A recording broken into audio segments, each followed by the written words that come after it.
Monaco, qui occupe la 5e place de l'Euroligue après la première moitié de la saison, continue de viser l'objectif annoncé d'une place dans le top 4. Cependant, pour y parvenir, l'équipe devra bien gérer ses 2 prochains déplacements, à savoir le match contre le Maccabi Tel Aviv mardi à Belgrade et celui contre l'Olympiakos jeudi à Athènes. L'an dernier à cette période, Monaco comptait une victoire de plus, 11-10. Mais la dynamique était moins bonne. Après avoir remporté 9 matchs en 12 rencontres, l'équipe de Sasa Obradović avait calé, avant de se reprendre sur la phase retour. On avait très bien débuté, se souvient l'entraîneur serbe. Cette saison, ça a été plus compliqué. On est entré doucement dans la compétition.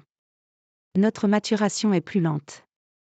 Pourtant, pour une fois dans son histoire récente, Monaco a gardé la même ossature à l'intersaison.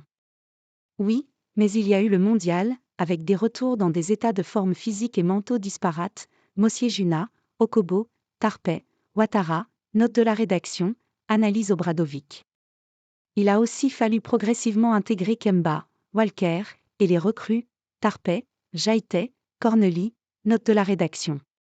Enfin, la blessure de Jordan Lloyd est préjudiciable. Opéré du dos durant l'été, le MVP des finales du championnat de France 2023, élément majeur du système Obradović, n'a disputé que 5 rencontres d'Euroligue. Mike James au top. De nouveau arrêté en décembre pour ménager son dos, Lloyd, qui, avec Mike James, avait porté Monaco lors des playoffs européens la saison passée, a juste repris l'entraînement. Il nous manque et sera important dans le futur, assure Obradović. En attendant, le coach monégasque compte sur une relation sans nuage avec Mike James, sa star. Une relation saine, dans le dialogue, précise ce dernier.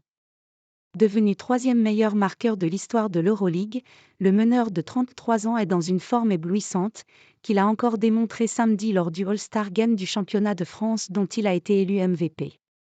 Meilleur marqueur, 19,8 points match de moyenne, meilleur passeur, 4,9 passes, meilleur rebondeur, 4,5 rebonds, monégasque, il est aussi le joueur le plus utilisé de l'effectif, avec près de 31 minutes par rencontre. Unanimement reconnu pour son esprit positif et son jeu altruiste, il n'est plus le même que par le passé, même s'il s'en défend. Je suis en paix avec moi-même, heureux de ce que je suis, expliquait-il récemment à l'AFP. Je me sers de mon expérience de vie afin d'offrir une version améliorée de moi. Tout ne repose pourtant pas uniquement sur lui. Quadruple All-Star NBA au genou gauche défaillant, Kemba Walker a été le transfert sensation de l'été.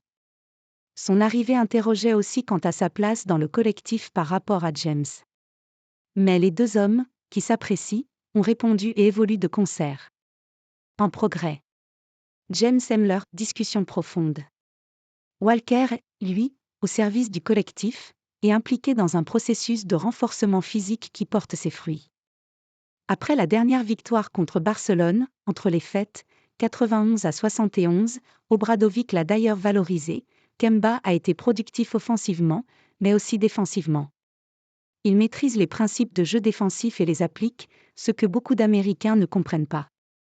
Il est très positif et donne beaucoup d'énergie. Comme le jeune Matthew Strazel intègre progressivement la rotation, comme Petr Corneli devient consistant et comme les combattants Jaron Blossongam et John Brown, plus rookie plus la saison dernière, sont à leur meilleur niveau, Monaco progresse. J'aurais apprécié 2 ou 3 victoires de plus, mais, pour l'instant, je suis satisfait, soutient Obradović. L'atmosphère est bonne. On est sur le bon chemin.